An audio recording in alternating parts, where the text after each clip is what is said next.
Welcome all sports fans, YouTubers, Facebookers all across the nation. Uneducated Network presents Uneducated Sports Talk, and I'm your host, Carlos Clayton. Today I have a very special guest with me, Brian Wilkerson, the host of Base on Balls. It's a baseball show on Uneducated Network, so if you haven't seen it, hey, just look down below, click onto his show, check out what he had to say about baseball. Very interesting time right now in the baseball field. But we're not talking baseball today, we're talking college football. And I told you guys on my last episode that we will be talking college football, and I had a very special guest, and it is Brian Wilkerson. So, B-Dub, nice to have you on the show, first of all. Definitely. Yes, sir. Can't wait. That being said, let's hop right onto it, man. The top 25, I want to know what stands out to you in the top 25 of college football right now. We didn't get to do the very first polls, but in the first polls, the top four, Alabama, number one, Oklahoma State number two, Florida State number three, and USC number four. Right. Florida State lost to Alabama, which is the marquee matchup of last week. We'll get to that in a minute, though. But USC wins their game. USC goes out and wins their game. Right. And they drop out of the top four. Not only they drop out of the top four, they drop out of the top five. They drop all the way down to 6 after losing to a Western Michigan squad. Yeah, they're in the MAC. They're in the middle sort of tier of the college football world. But this team went undefeated last season. Undefeated last season, made a top 5 bowl game, gave Wisconsin all they wanted. Right. That's just not a bad that's just not a bad win to me. To win that by, they still won by they still won by 2 scores. They still won by 2 touchdowns. I don't understand how you can win a game. I think what was the 49-31? Yeah. Yeah. Okay, and I don't understand how you can win a game and still drop out of the top 5 if you're a top 4 contender at the start of the season. Yeah, no, I'm definitely with you on that. That was kind of confusing because, like I said, 12-0 team going into the bowl game against the Wisconsin team, and they gave them a good show, to be honest. But with that being said, I'm with you with USC. You got to understand that this is still game 1. This is game 1. So they're just getting their kinks out. Right. And against a very good MAC team. Very, very good. So they didn't lose a lot of players, let's just be honest. I mean, Corey Davis, their main guy, who went to the Tennessee Titans, a top 5 pick, I might say. So it shows they had caliber players on that team. Definitely. But anyways, I believe that USC did get a little bit, or the voters got a little shell-shocked on that. And I don't really get the reason why they got shell-shocked because, let's be honest, man, it's game 1 against a very good team, in my opinion, in your opinion as well, man. It's just, that USC darling. I think everybody wants to put them back up in that national spotlight. Right. And they got a little spooked by them not having the greatest of performances. I was expecting this to be a close game like it was. I wasn't expecting a blowout. So to me, it wasn't very surprising. I was more surprised that USC was ranked in the top 4 to start the season, to be honest, than the fact that Western Michigan gave them a very good game. Well, I don't know about you. They know USC probably has the best or the number 1 quarterback going to the draft next year. I think his name is Sam something. I forgot his name. Yes, Sam Darnold. Yeah, so he's the number 1 projected quarterback. So that right there, the hype right there, and what offense they showed after he became the starter last year, and blowing out teams and then beating a very good Penn State team, in my opinion, in the Rose Bowl. That right there propelled them to, I believe, a top 4 position, and I think they're gonna have a very good season. Look, this one kink in the armor, I understand is week 1, but you gotta understand, like, USC is just starting off against a very good Western Michigan team, so don't penalize them for who went up in the top 4. Who jumped them? Penn State. Penn State is now number 4. Penn State is now number 4. Penn State beat the scrub team 52-0. I remember. I don't know that's what what I don't get. It was that bad. I don't know who the team was. They beat the Akron Zips. You beat a scrub team 52-0, and you go up. You get in the top 4. Now, to be fair to the voters, Penn State did win the Big Ten last season. Right. And they returned a lot of guys from that team. Right. That being said, I don't think beating Akron 52-0 warrants you jumping up in the top 4. Not at all. Right. So right now, what we got? We have Alabama as the obvious number 1. Ohio State number 2. This week's top 5 goes Alabama, Ohio State, Clemson in at number 3 by virtue of Florida State's loss. Right. And they shellacked. I don't remember who it was. But they destroyed them. Somebody else, man. Number 5, the Oklahoma Sooners in at number 5. So that's your top 5 for this week. Going into this week. We all saw, speaking of top 5, Ohio State at number 2. They went into Indiana, and it looked very shaky Like it got shaky the first half. They were pretty down. much. They were down going into halftime. Yeah, the first half. I thought to myself, this Ohio State team is kind of bad. Their cornerbacks look shaky. That could be their Achilles heel, and we all saw what Clemson did to them last year. Right. Just shellacked them 31-0, I believe. Yes, 31. So I want to know your feelings about the Ohio State team and how you think that they'll fare out this year. This Ohio State team has a run of their table. The reason that I'm saying that is because there's no offense in the Big Ten. Right. The Big Ten, they don't play down the field, running it at you, throwing, shoot. They're right. They're going to run it at you. They're going to throw. They're going to take their shots here and there. But there's nobody in the Big Ten that you can just look at and say those guys are going to score 50 points a game. Right. Like you can look, in the Big 12, you're going to see 50 points a game. In the Pac 12, you're going to see 50 points a game. You're not going to see that kind of stuff in the Big Ten. So I don't think Ohio State necessarily has to worry about those cornerback problems as much playing in this conference. So I still think it's their sort of conference to lose right now after week 1. Very strong Michigan team coming in. That's going to be quite the fight. But they play in the same division, so they have to play each other. They play in the same division. So as long as they get by that Michigan game, I think Ohio State's golden, so and they're probably getting in. Who do you have winning the Big Ten as of right now? Is Ohio State or Michigan? Obviously, because Michigan had a very good game against Florida. A very good game against a good Florida team. Ohio State didn't turn the ball over though. Right. Michigan did. Wilton Speight threw 2 back-to-back pick sixes. That's just a no-go. Against better competition, though. Maybe against better competition. Indiana isn't a powerhouse. Let's just be honest. But Florida suspended 10 players for that game. Yeah, they did. So they were down. Not only were they down their number 1 receiver, they were down their number 1 cornerback as well. Yeah. And Wilton Speight still threw 2 back-to-back pick sixes. That's kind of bad. Now, if he brings that, if he gets that back together and stops throwing those interceptions, this Michigan team can and will give Ohio State a run for their money. But after 1 week, Ohio State didn't turn the ball over. Right. Michigan did. I'm giving it to Ohio State. Well, if y'all seen my show, and I know you have, you know that I got Michigan going undefeated. I think Michigan is the team in the Big Ten. I think this is the year they actually beat Ohio State. I think it's in Michigan, right? This year, we are in the big house. Yeah, the big house. So I think Michigan takes it. I saw the schedule. I said they can get past Florida, and they have a couple of tough-ish teams at the end. But Ohio State, I think they'll get through that and they'll beat Ohio State. I got them number 1 going into the college football playoffs, but we'll talk about that later on. But this Florida team losing all those guys, it kind of hurt them. Just in the SEC overall, we kind of figured they wouldn't go too far with the Bamas and the LSUs. No. But them having those guys suspended and to start the season off on that 0-1 note now against a very good Michigan team in my opinion. But you wanted, I mean, it's a sort of a buzz. A buzz kill. Yeah, it's a buzz kill when you go into the biggest game. You gotta be getting up. Yeah. You gotta be getting up and rocking and rolling. It's Michigan, and you're in AT&T Stadium. Right. So you're like, okay, let's go. And these guys had a buzz kill with suspensions, and I feel bad for the guys who played the game because they're like, no, you guys let us down. Yeah. And like you said, the best cornerback and the best receiver. So that's crazy, man. But Florida's saving grace. They play in the SEC East. Right. The SEC East this season is, I have the East going to Georgia in the first place anyway. I have Georgia. If you heard, if any of you are out there are fans of The Last Word, our boy Josh Nevels, I was on his show and I said on that show, Alabama's my number 1 in the SEC. Georgia is my number 2 team in the SEC. Yeah, you right told now. me that personally. You told me that personally that Georgia, you got them. Yeah, so I got Georgia winning that East, but that will be if this Florida team gets those guys back off suspension and can come back and get through this Georgia team, right? Then everybody else on that side of the SEC is mid-level competition. So they have a chance. They still have a shot to get to that championship game. Right. Well, speaking of the championship game, we have Alabama. They're Alabama, right?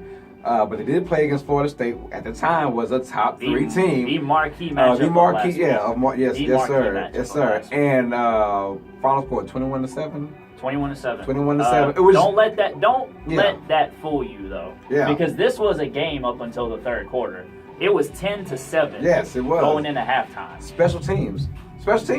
People keep forgetting there's offense and defense, but a lot of guys don't realize special teams plays a huge role. And Alabama over the years have been known to make big special team plays, and they showed it against Florida State, man. I mean, Florida State kept shooting themselves in the butt every time. They had it. Look, when you think of teams that can play against SEC teams, you think of Florida State, you think of Clemson. Right. Those two teams. And Florida State showed that they can hang with those big boys from Alabama. It's just the special teams. And if I'm flabbergasted on how poorly special teams was and how poorly they played in this game, if you're a Florida State fan. Like, we had it. We were there. We were so close, like you said, to the seven at halftime, and you shoot yourself by special teams because Bama, let's be honest, didn't look all that good. No, but that's a kudos to Florida State's defense though, right? And Florida State players. Well, so they brought it to Bama. I think I'm gonna agree with my boy. I'm gonna bring him up again, Mr. Joshua Neville's saying, I was expecting bigger things out of Jalen Hurts and this Alabama offense coming into the season,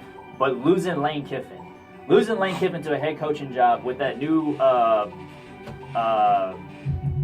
I don't feel bad. I don't even remember the guy's name. But this dude is the offensive coordinator at Alabama. Right. This game plan was ridiculously conservative for what we know Jalen Hurts is capable of doing. There you go. This game plan was crazy conservative, and I think that allowed Florida State to hang around in this game. Now, the overarching, the bigger storyline that everybody's going to be talking about out of this game was the fact that DeAndre Francois, Florida State's #1 quarterback, guy looked like he was going to be the next big thing. Right. He's done. I thought he was going to be, and he still could be. I mean, just don't let this injury fool you. He can come back next year and still do what he does if he comes back proper time. But for this year alone, he's done. This year he's done, and it's tough to see him go down like that because I thought, and I told everybody this, I thought Florida State will still end up in the top 4. I said they would lose to Bama and then went out and went straight. Right. I thought it truly in my heart, I really thought that. And I said, well, okay, at the time it was 21-7, right? And I was like, okay, if they lose this, they can't. Don't let that defeat you because that was still a good loss. Right. It's a good loss. Yeah, against a Bama team, first game of the season. Right. Now go ahead and run the table off and win the ACC, get back into the playoffs, and then who knows what. By the time it might be two different teams, but he goes down with some pectoral, torn PCL tendon. Oh Lord. Yeah, that's a tough one to come back from. So they're basically done now. I have Clemson probably jumping them over just because the ranking said it as well. But right. Clemson, with their showing that they played, they haven't lost a beat with Deshaun Watson being gone. That new quarterback. That's going to be tested this week coming up.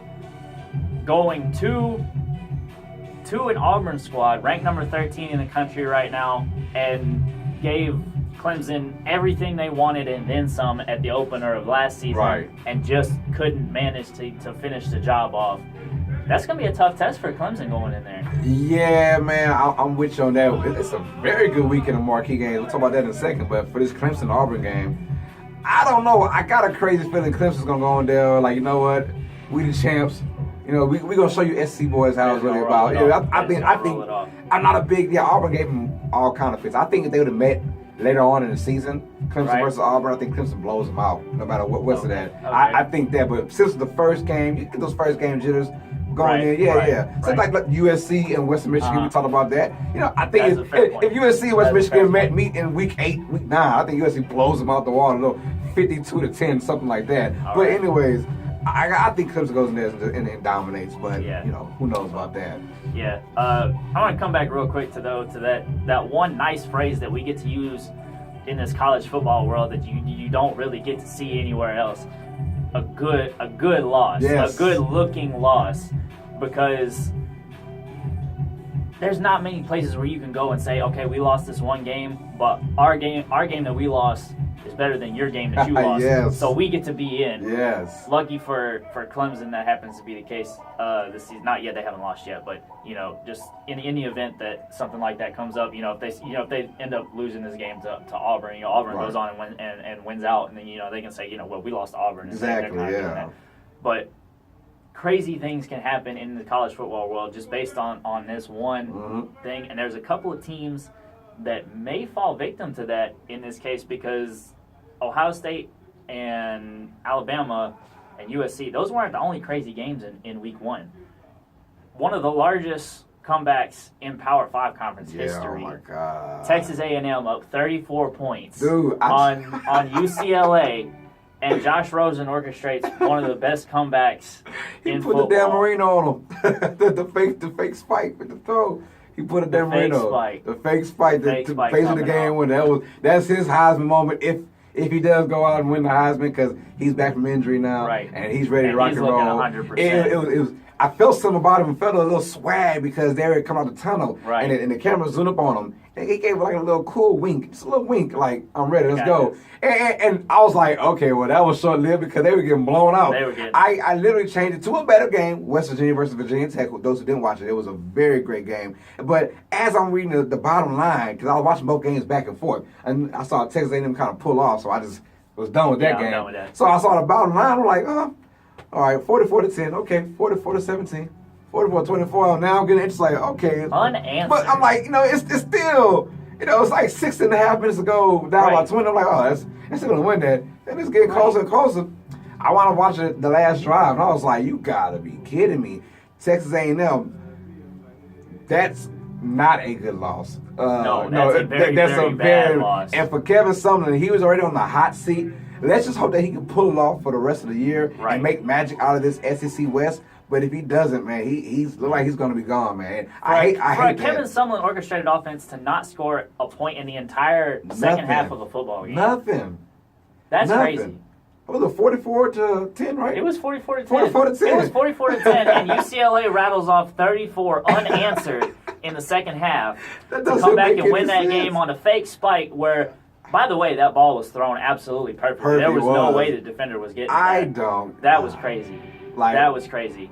But so this is when you get to talk about SEC against other conferences now. Right. So 3-4 years ago it was all SEC, but now you've seen the last 3 years now, like People starting to catch yeah, up. everyone's There's some catching people up now. starting to catch up. They are, especially the Pac-12. I think the Pac-12 and especially the ACC. Those two conferences are for sure stepping up. And then you have your powerhouses in the Big Ten. Those two guys, Ohio State, Michigan.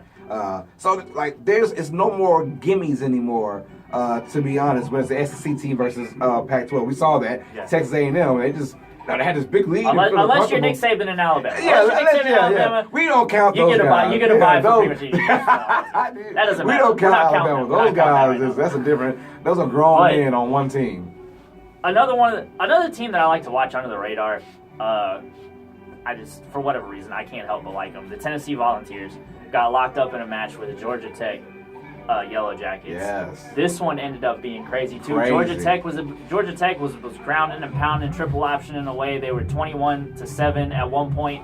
They had this thing in the bag. Tennessee rattles off the comeback. They give up another touchdown, so they go 28-7. They come back 14. All of a sudden, they come back 21. All of a sudden, they scored another touchdown, come back 28. Georgia Tech has a chance to win this game in the final seconds with 3 seconds to go on the clock.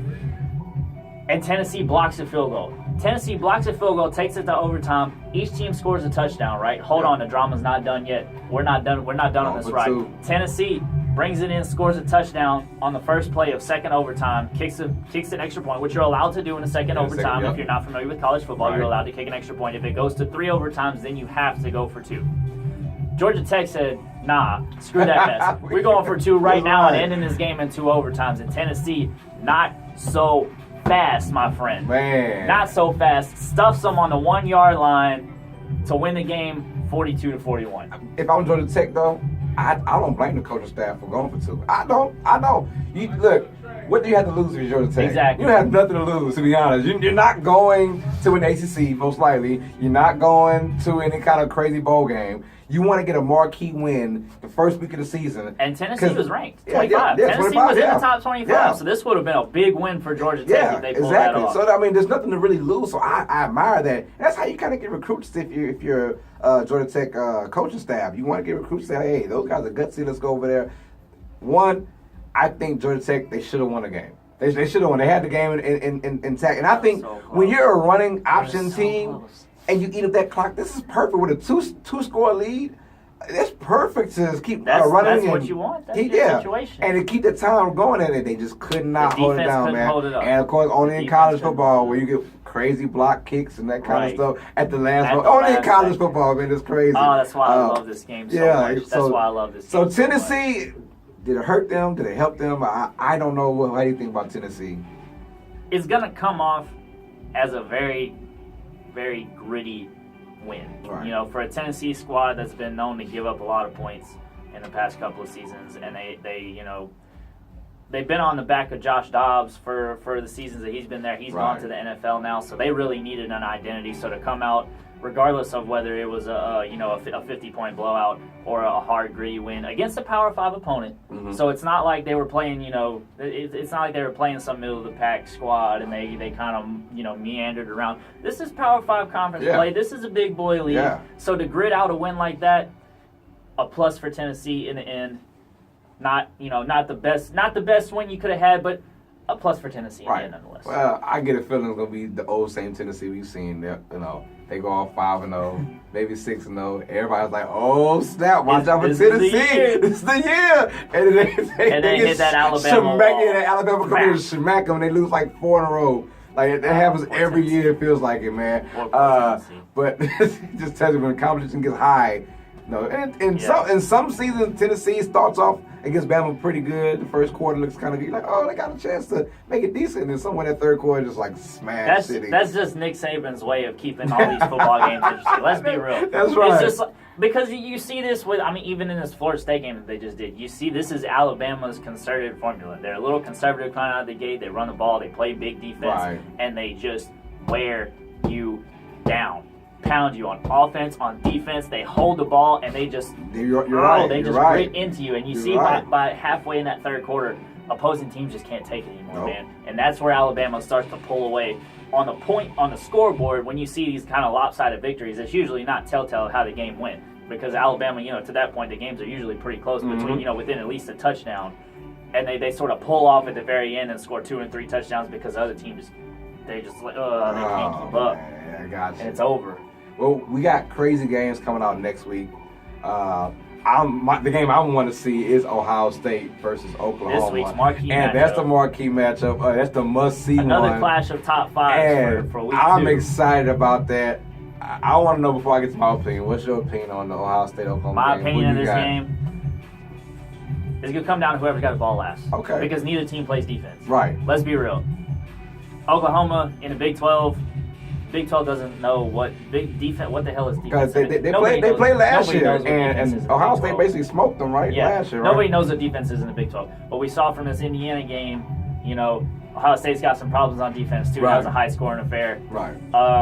This one is just going to come down to whoever's got the ball last. I know it's being played in. It's going to be played in the horseshoe, so it kind of gives a little bit of edge to Ohio State. Right. But it's just going to come down to whoever's got the ball last. With Deshaun Watson being gone now, my favorite quarterback is Baker Mayfield. Baker Mayfield. I like that dude, man. Like it reminds me of a Drew Brees. Yes, I'm wearing the rock of Drew Brees with the height and just his grittiness and his toughness and his willingness to make plays. The man went 19 for 20 last week, and didn't even play in the third quarter or the fourth quarter. He didn't play. Yeah. 19 to 20 in the first half. He didn't play the second half. Yeah. Anyways, I still have Ohio State winning. I just think Ohio State is the better team. I think they play a little bit better defense than Oklahoma does. But I would love Oklahoma to win this game just because I am part of that hype train that doesn't want to see Ohio State or Bama win it all. I like chaos. I want some turmoil. I love freaking chaos. And if Oklahoma can beat Ohio State, and that's with Ohio State having to come back against Indiana, and then say if they do lose against Oklahoma, now you can kind of go deep in the season and win around the table. But that loss against Oklahoma seems kind of worse than what it should be because your first game against Indiana. But I still think Ohio State plays it off. JT Barrett and gang. They're not flashy. No, they're not fancy. They just kind of like run these little sweep plays and run these little draw plays, but it's not anything fancy or flashy. No. I've always seen it. I think somehow they score. They score the ball. They score. And they get it in the end zone. That freshman running back who's going to be very dynamic. He was kind of nervous in the first game. You can't tell by his stats, but he was nervous in the first game. But he's only going to get better as the season goes along and get more into it. And I think this might be a showcase game against Oklahoma. I see that freshman running back going crazy against Oklahoma because they're not going to throw the ball at all. I mean, they'll throw the ball, but it won't be any crazy 400-yard passing game. I can see him with 200 yards rushing in this game and just eating time of possession against Oklahoma, man. And what other marquee games we got this year? We got a couple of more big scale tilts going on this week. The University of Georgia, my personal number 2 in the SEC, taking on Notre Dame, ranked number 24, 15, and 24 respectively for both of those two teams. Georgia going into Notre Dame to play that game on the road, so that's going to be a big. That's just going to be a big staple win. Notre Dame, a school with a lot to prove, right? Because they haven't been to a significant postseason anything since they played Alabama in the national championship game and got absolutely destroyed. So they have a lot to prove. Have fake for that girlfriends squad, and everything going on with that. for that squad down there. And this Georgia squad, you pull off this win versus a top 25 ranked Notre Dame squad. Right. That name still carries weight. As bad as they may or may not be, or what you may or may not think about them, the University of Notre Dame, that name still carries weight with pollsters and voters. Who's got more to lose in this game, you think? More to lose in this game. I'm going to go with Notre Dame. Just for the simple fact that Georgia plays in SEC East. Right. So they're going to have to play Alabama. Right. So if they lose, and then they go on to lose the SEC championship to Alabama, not that much loss. Right. But if Notre Dame loses this game and goes on to tank a season, now you're talking about does Brian Kelly still have a job? Right. No, These guys have a lot on the line in this game right here. I'm with you with that. I think Notre Dame is the team that has more to lose, only because, like you said, Georgia does play in the SEC, and that being said, you know that you have competition stacked up. I think, does Notre Dame even play Clemson this year? No. No? Yeah, so Notre Dame cannot lose this game because if they do lose, their season 1 is done. Right. And then that could just trickle down to more losses, which it will, and like you said, Brian Kelly could be gone. So I'm very interested to see what that happens in that game, man. And, two other large scale tilts going on. We already told you about the Auburn and Clemson matchup. It's going to be going on down there in Auburn, Alabama this weekend. I don't think we really have much more to say on that one. Look, Clemson's for real. Clemson's for real. Clemson is for real. I didn't know what to expect. I thought with Deshaun Watson being gone and some of their key defensive players being gone, I was like, well, if I keep forgetting, you just rebuild. And Dabo Swinney has done an excellent job with this team over the last 6 years. I'm starting to see the pattern of the next great coach. The winningest coach against the SEC. Right. In his tenure, since he's taken over at Clemson, he is the winningest coach out of conference against SEC opponents as well. But I am predicting something sort of sneaky. I think this Auburn team is going to come in and play a little bit of defense. All right. I think this Auburn team is going to come in and play a little bit of defense, play with a little bit of chip on their shoulder. I think they're going to take it by 3. I think they're going to take this one by 3. Well, they're going to upset the number 3 team in the land. I got Clemson, he got Auburn, so we're going to find out about that. Hey, would it shock me? Yeah, it would shock me if they. But can I see it happening? Yeah, I can see it happening. But would it shock me if it does happen? It would shock the hell out of me, and to be honest. The very last large-scale matchup, I guess, just for reasons of it being a recent rivalry, I don't know. To me, I don't feel like this game holds very much weight. USC versus Stanford. USC ranked number 6 in the land. Stanford ranked number 14. Good squads, respectively. Both played in Pac-12, but they play on opposite sides of the Pac-12. Right. So this could be a Pac-12 championship preview? Maybe. Or we could see USC and Washington again.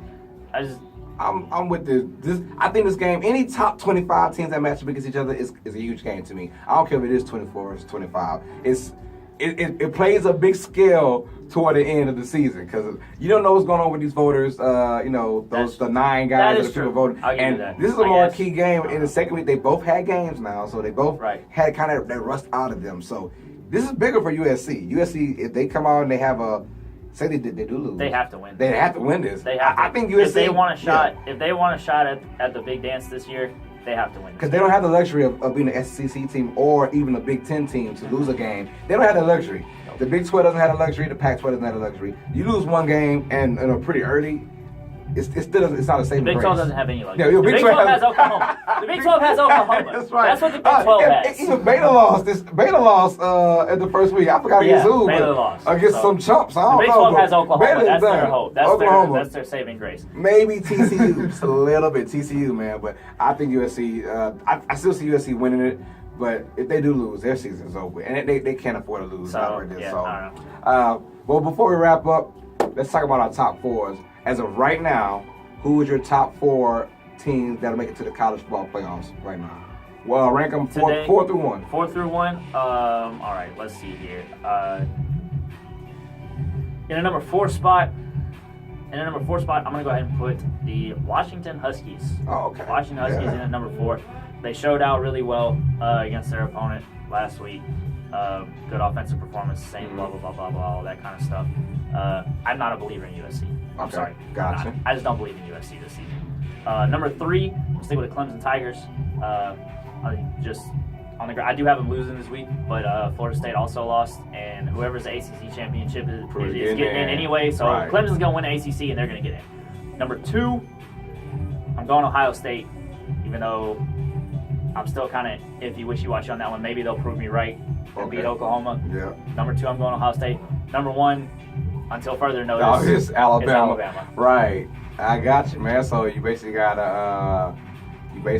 hold on, what's your number 4 again? Washington. I got last year's playoff. Yeah, Washington, Alabama. Right, I had last year's Ohio playoff State, over Clemson. again right now. I was saying that was sounding very eerie. It's very eerie similar. But okay, so he has Washington, Alabama, and then you got Clemson and Ohio State. All right, cool. Well, I got it a little bit differently. As of right now, with Florida State just being out and have no chance of returning, I got them. The number 4 team, I'm going to say USC. I don't believe in USC. They beat Washington last year, and they weren't really all that confident going into that Washington game. So I think they're confident now. They can run out. If they beat Stanford, I don't see any way they don't run the table, in my opinion. But I would have them at number 4. I think Clemson will play that. Oh, man. Okay, so USC at 4. I'm going to go with Clemson at 3. I'll go with Bama at 2. Bama at 2. Michigan at 1. I say Bama is losing one game. Bama is losing one game. Michigan is going undefeated, and they'll be the number 1 seed. So right now I got USC and Michigan. I have a rematch of the championship, Clemson and Alabama, 3 and 2. Sorry, be careful about this Georgia squad. A one-loss Georgia squad that only loses to Alabama in SEC championship could slide in that 4th spot. Yeah, I heard it. My man said Watch Georgia. out for this Georgia Watch team. out. Hey, well, guess what? That'll be all for us, man. This is our college football playoff. Well, college football, just casual talk, man. So, this is Uneducated Network. I'm your host, Carlos Clayton. I'm with my special guest, Brian Wilkerson, the host of Base on Balls, a baseball show on Uneducated Network. Please check that out. Like, subscribe, comment, share to the Uneducated Network. That being said, you know what it is. Stay smart, stay uneducated. Peace.